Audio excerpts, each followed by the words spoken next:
You're listening to an Airwave Media Podcast. Hello, friends, clever listeners. For the next few weeks, we're taking you on a little trip down memory lane. Clever launched in 2016, and since then, we've met so many talented folks and shared their fascinating personal stories that we thought we'd revisit a few of them.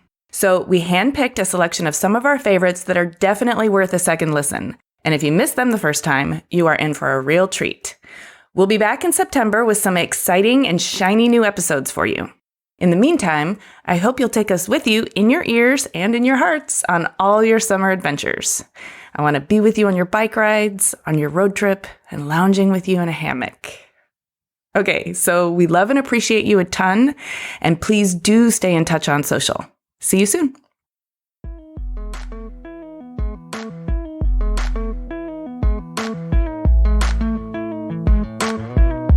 Yeah, my finishing, they're the backbone of the studio. So my first assistants were, I worked out of my house first, and I just had a little corner store attached to it. And my neighbors across the street, they would just come over and sit on the bench and watch me work. And I was like, all right, this is okay. For a while, and then I was annoyed. I'm like, well, help me. I'll pay you to help me. You're just sitting there, sipping tea, watching me work. Hi everyone, I'm Jamie. I'm Amy, and this is Clever. Today we're talking to artist and designer Chris Schanck, who's made a name for himself with his alufoil series of furniture objects, in which items of industrial refuse are sculpted, covered in aluminum foil, and finished with resin. It's a visual language that could be described as decrepit luxury or romantic decay, deploying high-caliber craftsmanship and industrial materials to stunning and provocative effect. Born in Pittsburgh, he got his BFA in sculpture at SVA and his master's in design from Cranbrook Academy of Art. After graduating, he stayed in Michigan and established his Detroit studio in 2011. He's exhibited at galleries and museums internationally and has just concluded his first solo show at Friedman Benda in New York. Let's talk to Chris.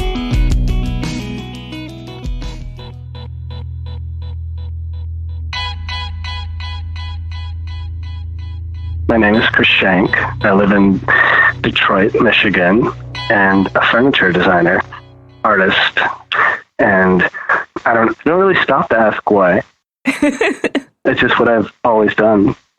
Okay, well, we're going to tease that apart in this conversation then. We're going to figure out why you gravitated towards furniture design and hybrid furniture design that's also art. Because that's fascinating to me personally. I am also a Michigander, a native Michigander. Really? Yeah, I live in Los Angeles now, but I was born and raised in Ypsilanti, so I have a deep, awesome, bone marrow deep affection for Detroit. I have 3 great assistants who came out of Ypsi. Man, yeah. It's good people from there. It's so good. They went to Eastern, super talented, and they're Ypsi strong. They really love Ypsi over Detroit. It's they're very territorial. So yeah. I kind of get it. We like to start from the very beginning. And I understand you were born in Pittsburgh. So I was.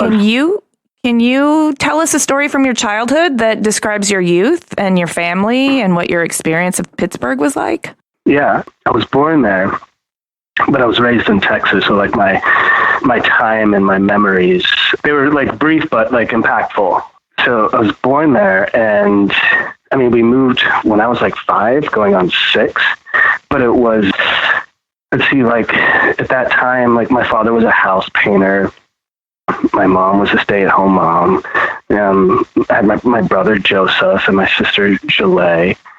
We'd already sort of moved around a few times before we left. And Pittsburgh was it was a bit weird because there were some of my earliest memories of leaving there. We left sort of in a hurry, overnight. We sort of packed the car and drove to Texas with no real explanation why. Well, it was a bit dodgy in the sense that my mother would walk me to kindergarten, and we'd be followed by a police car. And it was whoa, this got really intriguing. You're gonna have to tell us this whole story. It was I think my parents were really young and got in some kind of sketchy stuff. And we had to without going into super details, like we had to leave. And it was like a weird sort of transition because all of our family was from there, like all of my grandparents, aunts and uncles, but we just sort of packed up and left, like in the middle of the night. But like that didn't seem sort of weird as a kid. It seemed like an adventure. And like my other good memories there, like my mother was like really super creative, and like my first real sort of, I don't know, like art teacher, at home. And she had all these friends. We go to their houses and make like popsicle and yarn art and, just sort of arts and crafts. And she was like always very industrious and like good with whatever materials were around. So I just remember just like hanging out with her and her friends, like making stuff. And I don't know. And then we took off to Texas. So taking off to Texas, you were also kind of, I guess, I don't want to call it ripped, but a little bit ripped away from also your extended family and everything you had known thus far in your life. You said it felt like an adventure, but did it also feel a little precarious or scary? It totally did. It sucked in that I lost like that connection to, people I'd already grown to love, and care about, especially my grandparents and my uncle, who also, I should say, like before I left there, was extremely influential because he was a graphic designer. So he was like the first professional artist I was around. And my parents encouraged like me being creative and stuff, but he took it to another level of like when I was 5, bought me a drafting table and pencils and markers. And like before I could even like sit at the table, you know what I mean? He was like, these are the tools of the trade. And this is what you need. He was like, he saw that I could draw. At 5, I had an ability, that he could recognize anyway. And a passion. I expressed my interest, and so he gave me all this stuff, and he would give me like lessons. Like he worked out of his home, and he would draw there. And he was like my first drawing lesson with him is like he drew a soup can, and just watching someone draw an ellipse. I didn't know what an ellipse was, but seeing the skill and like the confidence of like someone drawing something from life was like totally magical. And it's like that was like definitely what I was going to do in one way or another. And he continued to, even from afar, like he made a real effort to visit us in Texas, and we didn't get back to Pittsburgh much. It could be 5 years between visits, but he would come down and always, just sort of, he just always got it, and we'd always work together whenever we had an opportunity. And he mentored me, from near and afar to make sure that I pursued it and, went to college and stuff like that. So he was a real hero and mentor. Yeah, can we call him out or his business or anything? You got a name for this uncle? Well, he's Rocco Siamaco. is his name. You can call him Rock or Rocky, but don't call him Buddy, because I grew up calling him Buddy, and something happened and he decided Buddy wasn't cool anymore. Or I gotta get that story still. Now it's just Rocco. So okay. He's like semi-retired now. He's like having a little trouble with his health, but he was just independent. Rocky Siamaco, still working as an independent graphic designer in Pittsburgh. But it's also important that he came up like doing that in the 70s and 80s, and like he made the digital like transformation. But before that, he was a master in like watercolors and colored pencils. Just saw this like analog, masterful process of like rendering the real world. That was just like beyond like, I don't know. It was what I had always aspired to do. I didn't do that exactly, but I had a great respect for like the craft early just by watching him. Well, what a fantastic influence in your life. I'm happy to hear that story. Me too. I'm super grateful. So it sounds like you knew from a young age that you wanted to pursue the arts, but high school's a weird time for kids, and there's a lot of angst and there's a lot of self-discovery. Were you involved in a lot of arts programs in your high school? I was incredibly lucky in high school because I grew up in the suburbs of Dallas, in this place called the Colony, which it is what it sounds like. It's in the middle of nowhere. And if I'd gone to my traditional Texas high school, Newman Smith, I would have probably never made it out of Texas. But I found out there was an arts magnet high school in downtown Dallas. My middle school art teacher told me about it. And she's like, you should look into this and you should apply to this school. So it's called Booker T. Washington. And it was the first integrated high school in Dallas. So I put together a portfolio, with her help, and went down into the city and applied and went through this, process. We had to do a live drawing thing and a live sculpting thing and interview. Anyway, I got in. It's like fame. It was like the fame of Dallas. It saved my life. If I hadn't gone to that high school and met the teachers and mentors there, I would have never, ever, I would have still been sitting in some apartment in Dallas dreaming about what could have been if I took my creativity seriously. It was the intensity, the professionalism, the expectations that they put on you was just a very sort of expedited process, they took you seriously and they wanted you to take yourself seriously. And it just... How totally validating for an adolescent trying to find their creative path and figure out if it's viable or if it's even worth putting energy into. Right. I mean, there's no, it was a dream come true. They were just, my drawing teacher, Miss Miller, we did life drawing every day, 5 days a week. And it was Miss Miller made you draw, and just work your ass off. And my painting teacher, Mr. Mosley, George Mosley, was a father figure.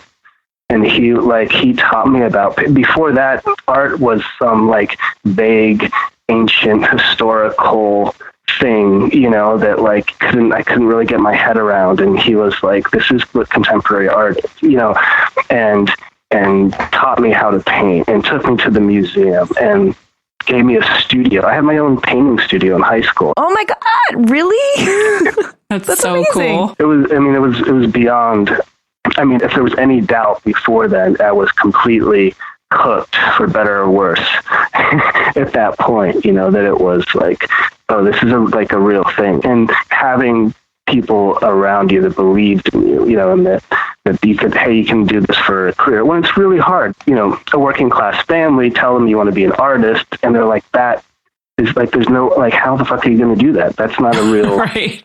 That's not a real thing, Right. And having professionals tell you, and they were all practicing, that was part of, to work at the high school, you had to be a practicing artist on some level.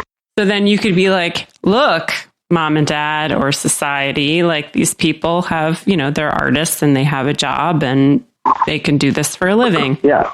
Yeah, that's great. Yeah.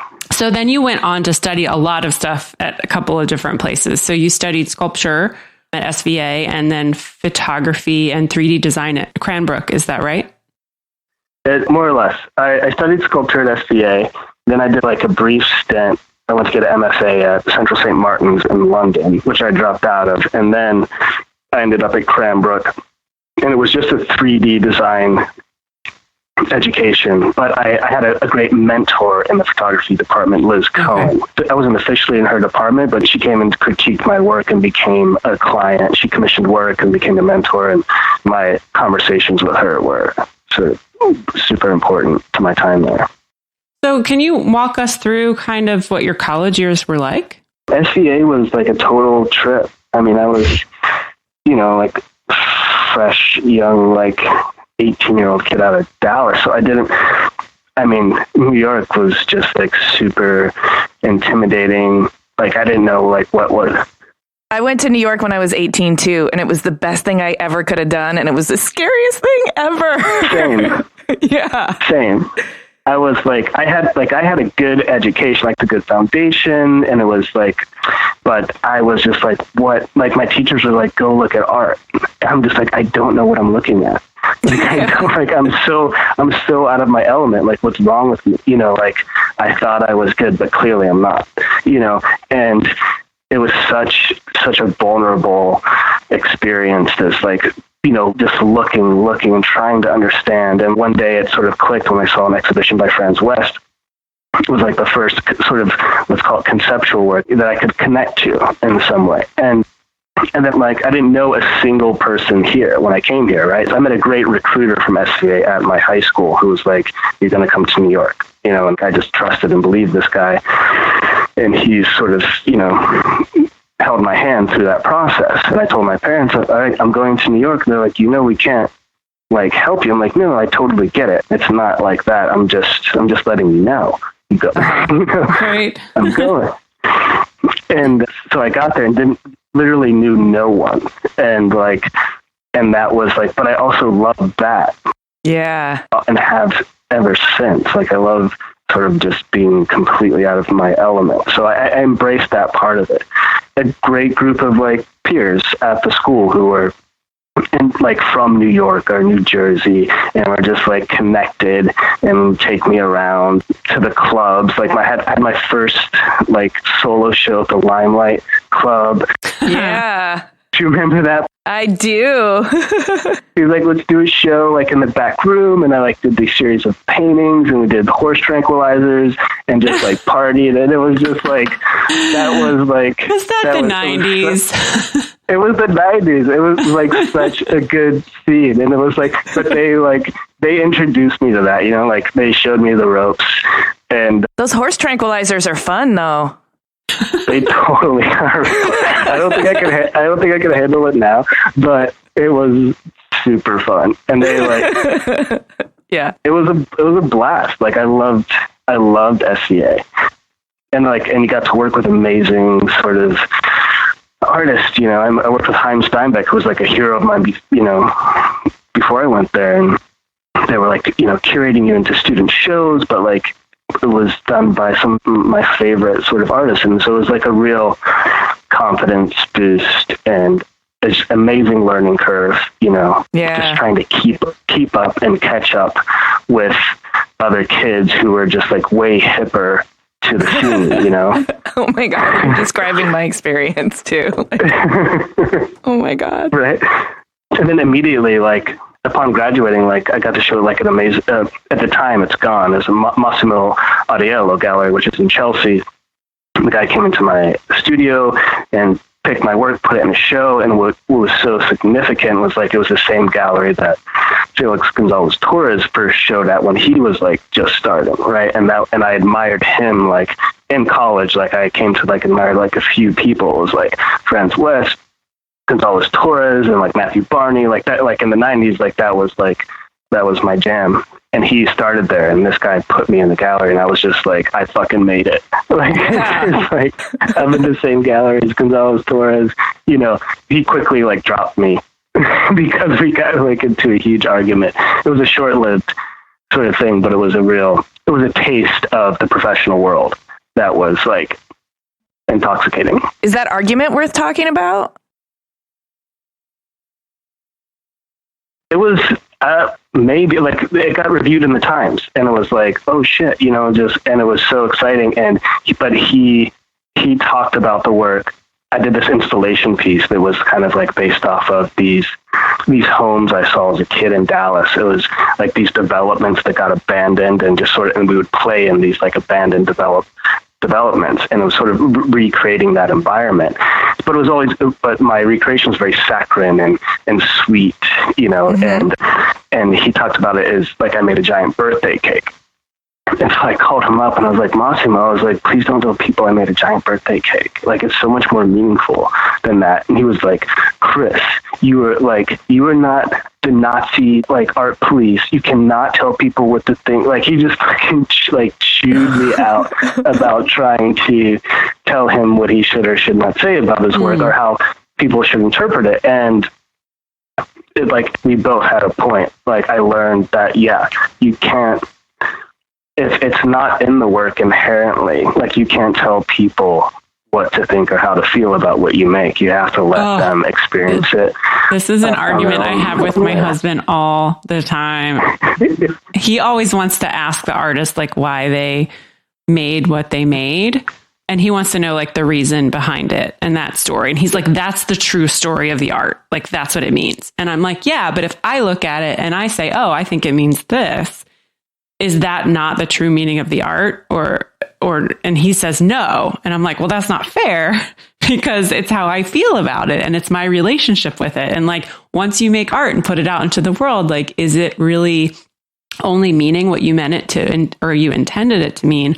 Or does it take on all of these new meanings in a subjective way with each person that has an experience with it? I hope it's the latter. I hope it takes on a new meaning. So you're saying I'm right? I need to have that on record. I'm fighting with you. Okay, cool. I'm going to get my first hate mail from your husband. Yes. Sorry. But Okay, so let's get to Cranbrook. Oh, I mean, unless you want to tell us about dropping out of Central St. Martin's. I can briefly, because it led into Cranbrook. So I went there to get an MFA in fine arts, and I was there studying. And at that point, I was already sort of making conceptual work about like architecture and design, like small scale, like fantastical, like models of like science fiction architecture and stuff like that. And I was around all these amazing artists, but I realized that I was more interested in actually doing the design instead of just being an outside sort of critic or on the fringe of the conversation. Like it intrigued me like enough that I couldn't pursue it like purely as like just an artist. I didn't think like I wanted to really try on the skin of a designer and how they thought and how they approached the world.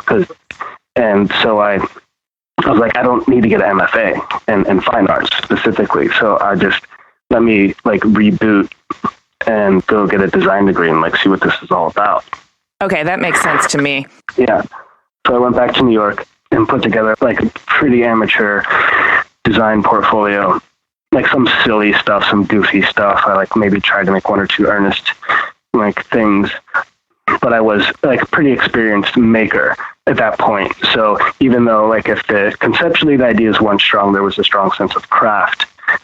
And with that combination, Cranbrook seemed to be the right fit. Or like they accepted that I had a fine arts background and interest in design. They were like, okay, cool, you can like explore it here. So I went there thinking that, well, trying to make not like sculptural, like artistic things at all, but I wanted to know what did it feel like to make like ubiquitous, like anonymous piece of design. Mm-hmm. Conceptually, that area like really interested me to sort of, and to get outside of your own head and to look out at the world and, and observe and try to make still an artifact that you can put out into the world and be used without people ever thinking about how to use it or who made it. Right. So I tried doing that and like wasn't super good at it. Like I had like I made some like interesting things, but I got to know people doing it. So I thought that in the process of doing that, it made sense to get to take on a single client or a single individual person and find like one specific need to try to design around. So that really got me interested in this idea of like not designing for many, but designing for one, which sort of led to designing for just an experience, and it didn't have to be for everyone or liked by everyone. I don't know, it went from very sort of practical to completely experience-based and not having to have like any high function in any sort of like passive way that you would expect, I don't know, a standard piece of furniture to have. Everything that you're saying totally resonates with me. This is Amy, and I'm also a furniture designer. I have an MFA from RISD, but I was never ever able to really conquer the pure utilitarian, the pureness of design for the people. I was only ever interested in this really conceptual function, this function that invited the user in to have a long-term relationship with the piece, but the piece was really conceptual and personal. And so this sort of hybrid of furniture and sculpture, artistically speaking, that's my jam. And so... Yeah, no, it's a great territory. There was I had experiences in New York before Cranbrook when I was just making a living working for art galleries, museums, model making shops. But I worked at MoMA for a while as an art handler for 3 years. MoMA proper and PS1. And MoMA was such a good, interesting job in that the first week working there, you're just chilling in the break room and the boss comes out and there's who wants to dust the collection, and all the normal staff is pretending to sleep. They're I don't want to fucking do that. And I'm I'll do it. And he's cool, here's a feather duster, go to the collection, dust it off. And I was okay. So to the permanent collection of the MoMA, there's not a single guard, patron, or other staff worker. It is complete VIP access to the permanent collection. So going around dusting Brancusi's, touching them, not actually touching them, with no one there. And it was these icons that I, admired all my life. And there I was with them and interacting with them. And there was this moment, this power of holy shit, that breaking through that wall was that is an energy that I knew I had to keep exploring. And a lot of what I do now goes back to that experience, trying to create something that's so standalone sculpturally, but has this room to negotiate it and interact with it and figure out how you become a part of it. Yeah. You pioneered a sort of trademark technique that you're famous for called alufoil while you were in school at Cranbrook. Did you have that feeling when you started working in that vein that this was a direction that was going to be really important for you? Yes. When I made this really the very first maquettes, really small, sloppy 3D sketches, I got instant feedback from the object that was really exciting. It was a very immediate sort of process initially, but the results were super alien to me. So much that it didn't feel like I made it, and that's what I'm always searching for. I'm chasing that dragon, right? Of it happened, but I don't know how it happened. I don't have to see myself in it. 'Cause, if it becomes alien enough, it's worth exploring to figure out where it came from and what it is. I was super excited about it initially. I didn't know that it would lead to building a more of a career off of this thing or anything like that. But I knew that this was going to be something that was going to take some time to tease out and mature. Yeah. And it was a completely new technique. And it was just a long time of just learning how to understand this process and develop it. And it was learning a new, any technique, learning how to paint something. You're just learning the fundamentals, right? Until you can decide what are you going to do with it now. Are you going to paint a landscape or an abstract portrait? It seemed like it could be a whole world worth exploring. Mm. Well, it seems to me too, kind of creating a new language. You can create some sounds and syllables, but then you've got to apply meaning to the words and then tense, and then you've got to string them together to tell the whole story. And in a new language, the test of success is how it connects and expresses to other people. That is entirely correct. That is spot on. Okay. Yeah. It's I can do it. Now, what do I do with it? Yeah. What do I want to say with it? What voice do we give to this process? And, it's a material in process, and that's all it is until you have something to say with it. Right.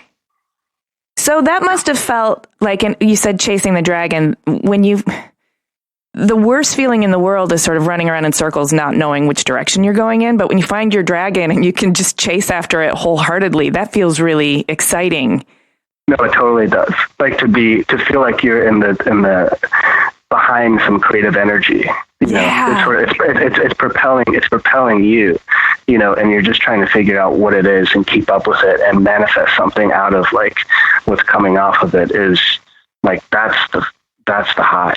Was it in any way informed by your surroundings in Detroit? Because you made a decision to stay in Detroit and start your studio there. And I'm wondering, you know, as a Michigan native and somebody who's really fond of Detroit, I know that there's a grittiness, there's a scrappiness, and there's kind of a beauty in the history and texture. And I'm wondering if that was informing your work. It's a delicate thing to talk about. I mean, because, I mean, you have to remember, like, I'm not from there, right? So right. I'm not a native, but it's super inspiring, you know, and that's, I think when I moved down into Detroit, I was extremely naive about sort of what I was doing and what I was seeing and trying to understand my context and community.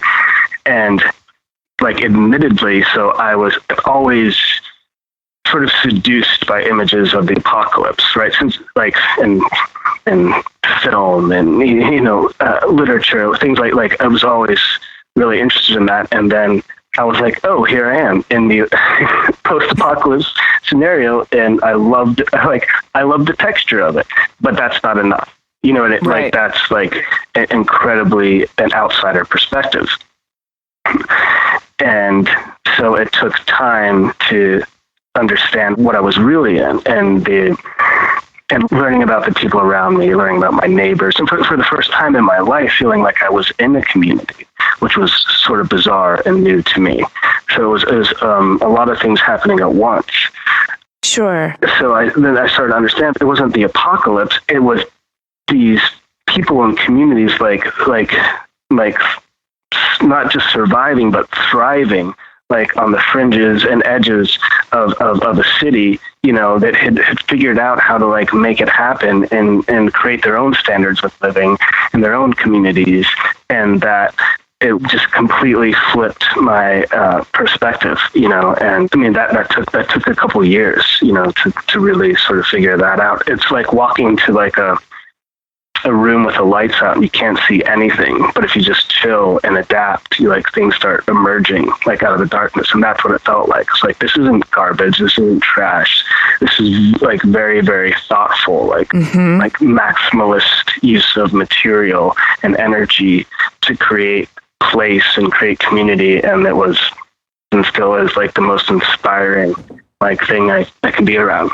It's really interesting. Yeah, I've always felt very connected to, there's a DIY mentality. And by DIY, I don't mean like the home improvement channel. I mean like in the punk sense of the word. Right on. Of like not necessarily having to conform to any sort of set of rules or permissions, but just figuring out what works and doing it in a way that benefits your own survival and your own community. That I feel like permeates Detroit. And people like to disparage Detroit, but I feel like there's so much optimism there. No, you're entirely right. It's incredibly optimistic.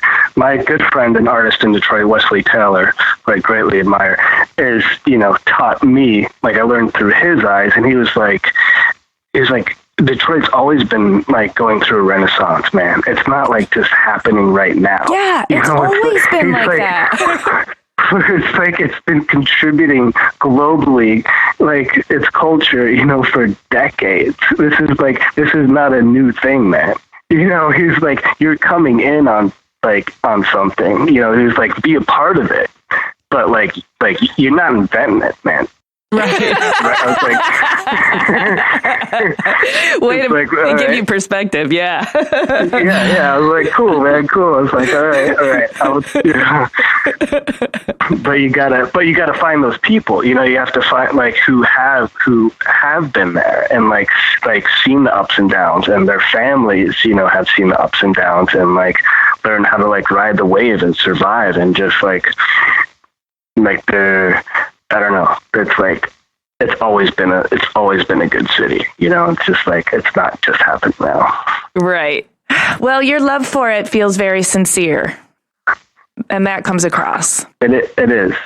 I mean, it's like like I said, I never felt like, we moved, when I was growing up between Pittsburgh and in Texas, we moved about 22 times that I can remember before I left for college, so it was always bopping around, and I just had my immediate family, my brother, my sister, my mom, my dad, like that was it. And then New York, it's just like, how many different times do you live in here, and it wasn't until I got and moved into the city, into my house, and I was like, I'm putting down roots, and like, this is weird, this is like not, I like got antsy, like this is not my style.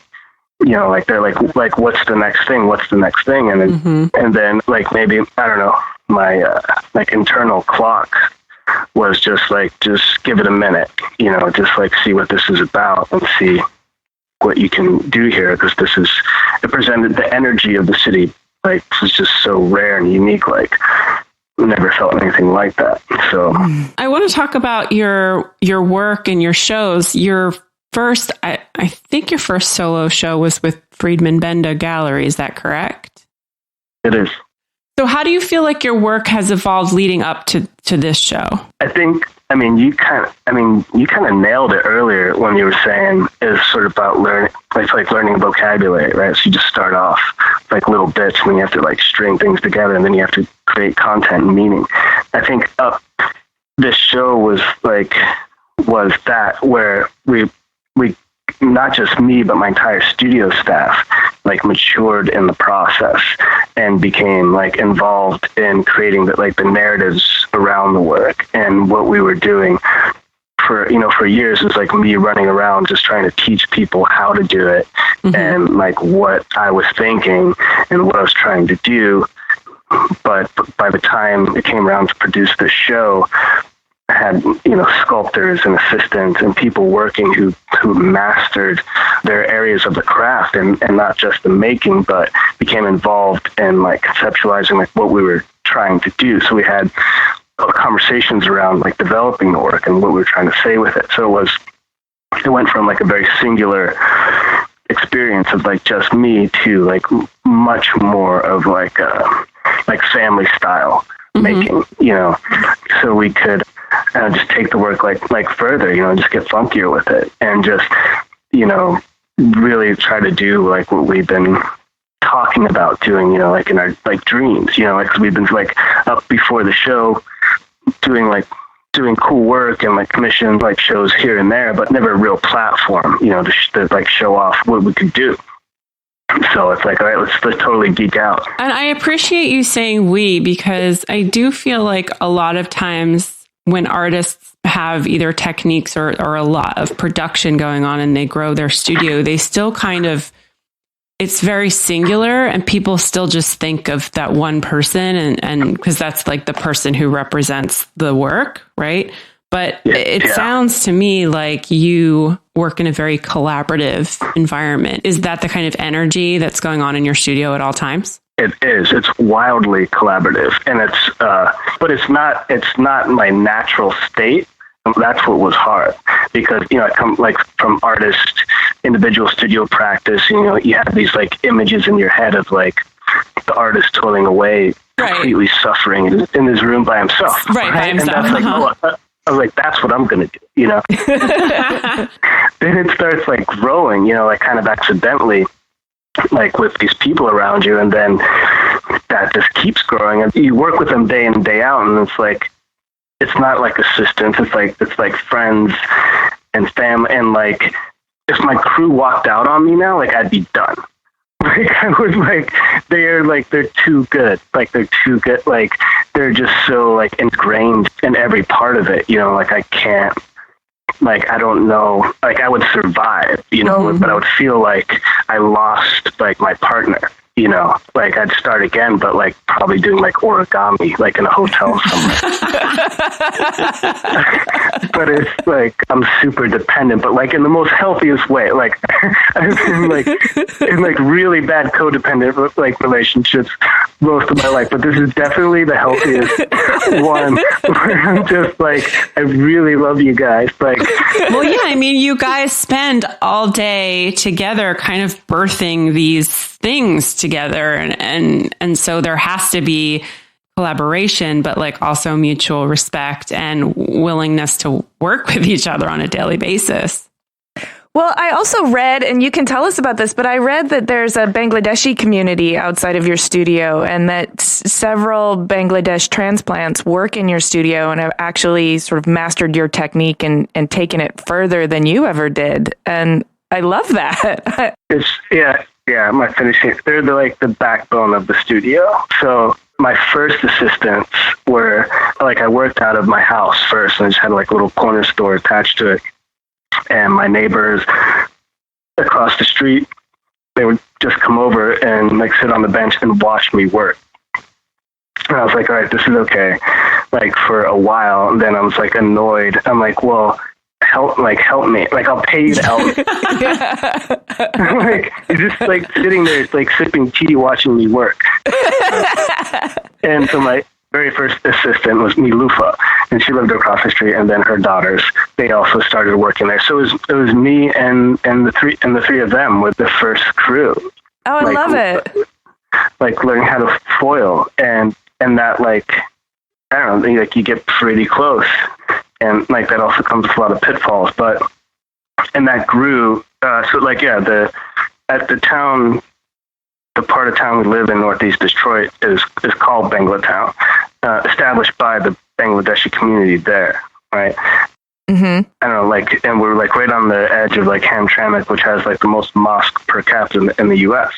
So it's this really strong, vibrant, community, that's growing there.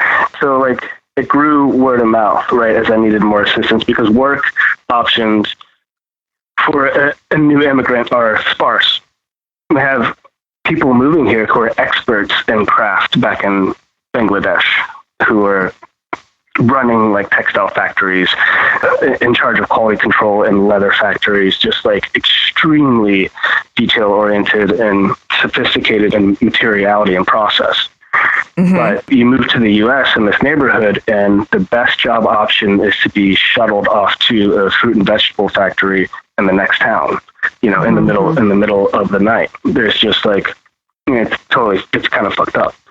So that's the sort of, I don't know, the circumstances of it. Yeah, but I love that you moved in and you started creating jobs and creating more community and more opportunity for these people to, learn a new craft, but also be creative. That's awesome. It sounds like you didn't even really try to create jobs. You just got annoyed with them. I didn't try to do anything. I didn't this was not a mission. This was not I'm going to do good in the community. No, this was totally self-serving and mutually beneficial. My only credit is I saw the value in it after it started happening. And that this is a cool way to live. This is work and life to me were always connected. I never saw a separation, and doing it this way, this was a cool, better way to do it. For, spiritual, health, be surrounded by amazing, cool people who will do this with you. Seemed sustainable, Right. And that grew, so the Bengali ladies, they're a crew of 7 strong, and they're so legit. They open up the shop 9 a.m., they leave at 5, and they just kill it. and they care about it, and they get it now, and and it makes for a totally motley crew, Detroit scene. But it does sound like the healthiest codependence I can imagine. Yeah, it is. I can accept these terms. I'm totally, I'm all in on it. And it's not all nice and easy. It's working with 7 of your aunties who give you a hard time all the time. It's why are you still single? And oh my God. They bust your, what? It's not there's a lot of, I don't know. Yeah. It's working with family. It gives you a hard time. It's not always easy. No, it's not easy, but it's family. And that means it's underscored by love, and love is the tentpole of well-being. So there you go. Yeah. I can get down with that. right. That was very revealing. And speaking of revealing yourself, I'm wondering if you can share with us, like, I don't know, something you might consider to be a secret, like something, a ridiculous hope, or I mean, you already sort of exposed a fear of doing origami in a hotel room somewhere, but maybe there's something, a quirky interest or an ambition that you've never really talked about. We don't have to go in depth because it's maybe unformed, but just give us a little something. God, that's so hard. I'm so private, and like this whole like thing of working in the studio with 10 people, seeing like your good and bad side is like it's been such a learning curve for me, like emotionally. There's something to reveal is something that I would be a fear maybe to reveal is that like before this, if I ever failed, I always felt like I was failing myself, and I'm very, like, inherently a pretty destructive person, like, for whatever reason. Like, there's always like been a trail of sort of gunpowder sort of behind me, sort of thing, you know. And so like that's kind of a constant fear of like self-destructing. But if I'm solo, it's like only I blow up. Right. Being around people that I care about and want to be able to, you know, create a sustainable situation. If I fail now, I feel like I'm failing at everyone, and that's like, that terrifies me.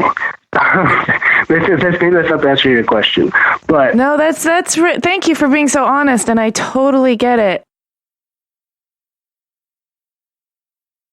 You know, from this perspective, or maybe from zooming out and getting the aerial view, it's probably why the universe has put you together with these people to keep you from self-destructing. Ooh, going deep, Amy. Yeah, no, I mean, like, I felt it. No, I mean, like, if that's the plan, yeah, I mean, like, then I feel protected and lucky. Yeah.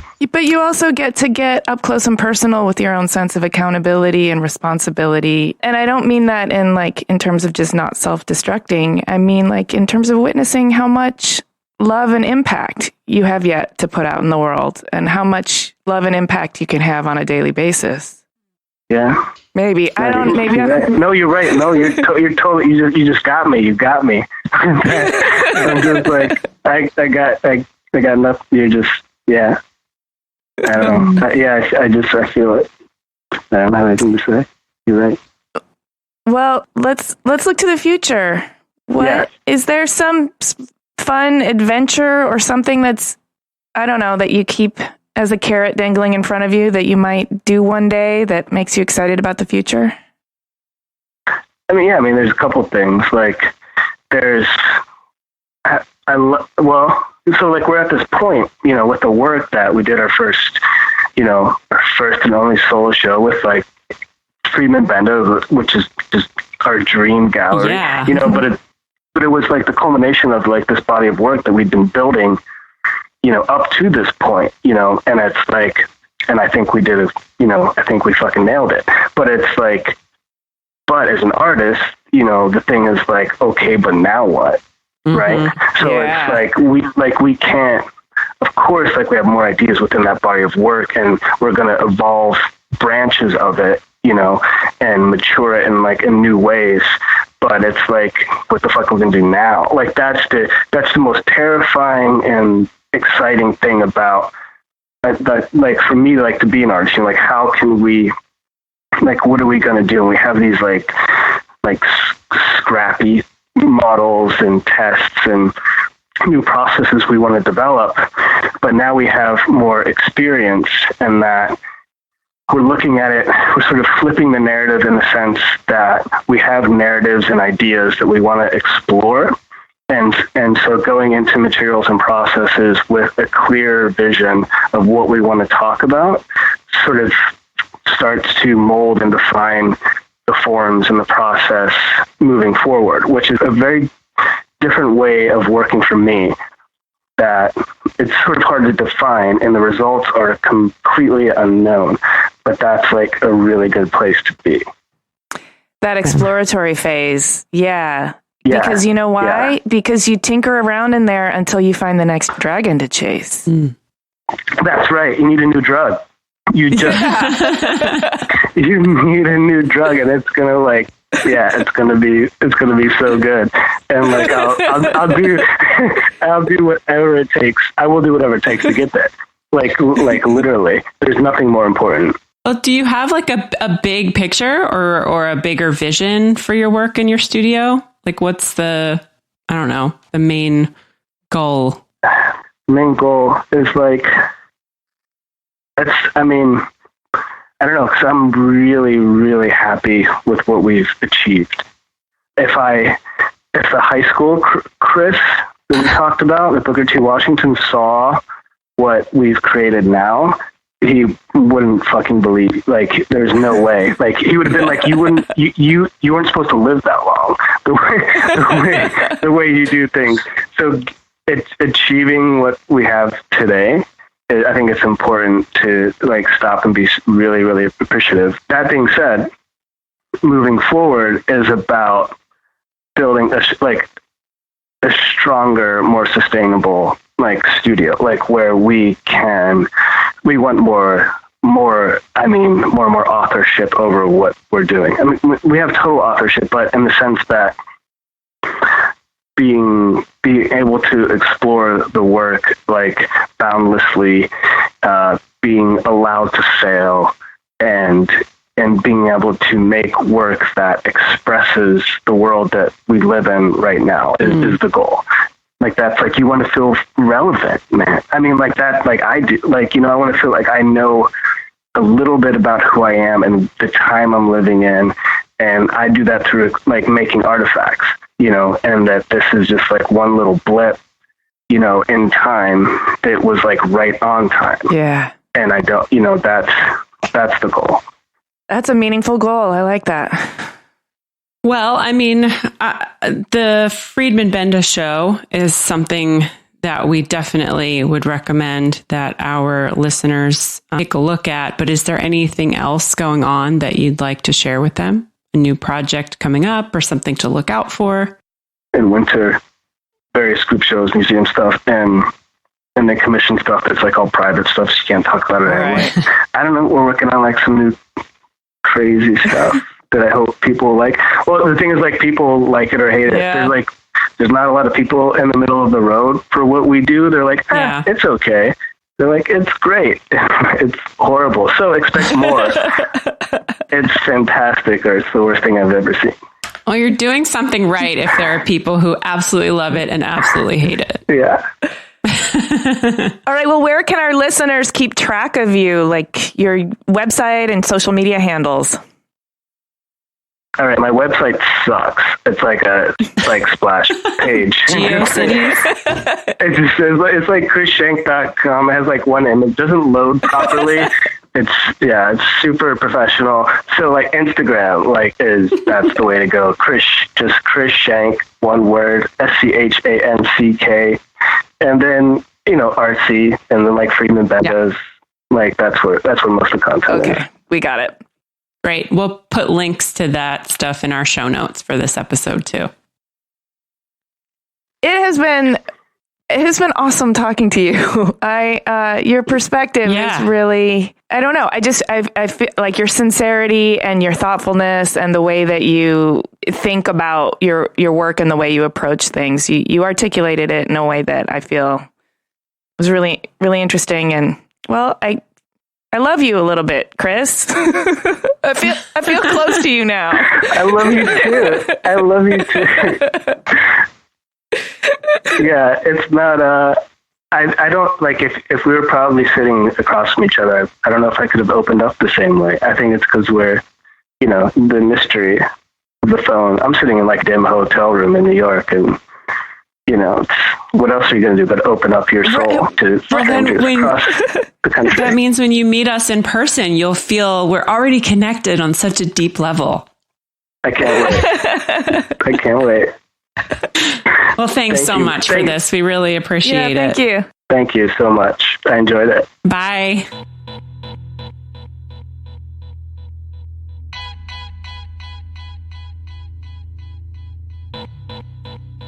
He's very down to earth and approachable, and I really appreciate that about an artist, especially someone who has a gallery show, like a solo show at such a large gallery, like a well-respected gallery. Mm-hmm. I just felt like he was like a normal person, which is so nice. A normal, but you can tell he's sensitive too, and that, you know, he hinted at a few things, like he moved around 22 times between Pittsburgh and school. He's got a self-destructive streak.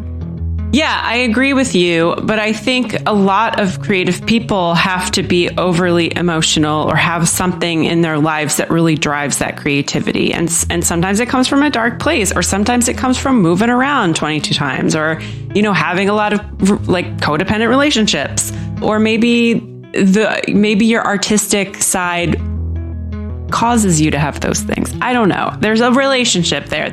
Like, I think because you're so deeply sensitive, you can access all of these feelings, but it's also causes you to get into situations where then you have these feelings that you have to work through. To process. Yeah, totally. I do think in a grand sort of universal program, he found that extended family in his studio as a way of keeping himself from self-destructing. Yeah, I think that well, first of all, he definitely had a lot of mentors along the way. So I think that was huge for him. I mean, it started with his uncle, right? Rocco! Uncle Rocco. And then throughout, he talked about, he named teachers by name from high school, and then again and then in college, and all along the way. So it sounds like maybe whenever he was ready to veer off of a path, there was someone that intervened in his life. And maybe that was like the universe telling him, like, this is the route you need to take, right? And then, maybe it's come full circle. Maybe he has created the family to not only fill the need that maybe he might have had when he was younger, but also protect him from himself. Yeah. Sometimes we just need somebody to do that for us. His work is really exciting. It's almost indescribable, and I don't want to put words around it that don't do it justice. So I'm just going to encourage all of our listeners to go check it out, because it is the kind of thing that invites you in and pushes you away at the same time. And I find that very provocative and infinitely intriguing, you know? Yes, I totally agree. And I also agree when he said that it can be off-putting for people, or maybe they just immediately love it. So there's a visceral reaction, I think, to his work. But I think that's when you know you've got something good. Like, if nobody hates it and nobody loves it, like, what do you have? You have beige. Right. You know? Right. There's no passion. The people who hate it either hate it because they don't understand the depth, or they hate it because it repulses them in a very real way, which is equally as provocative as the people who love it. But could also be the goal. Well, yeah, no, I'm saying that's a valid and valuable reaction to have. Yes. But no one can say that he's a hack or that he's just, putting stuff out there kind of in a slapdash, non-meaningful way. No, and he talked about his studio and the collaboration that happens there, and the sense of family and kind of working through these things together. And also, it sounded like he respected the ideas of the people that work with him too. Yeah, or they made him respect. Right. I love that it starts with Uncle Rocco and ends with like 7 aunties like giving shit all the time. That's great.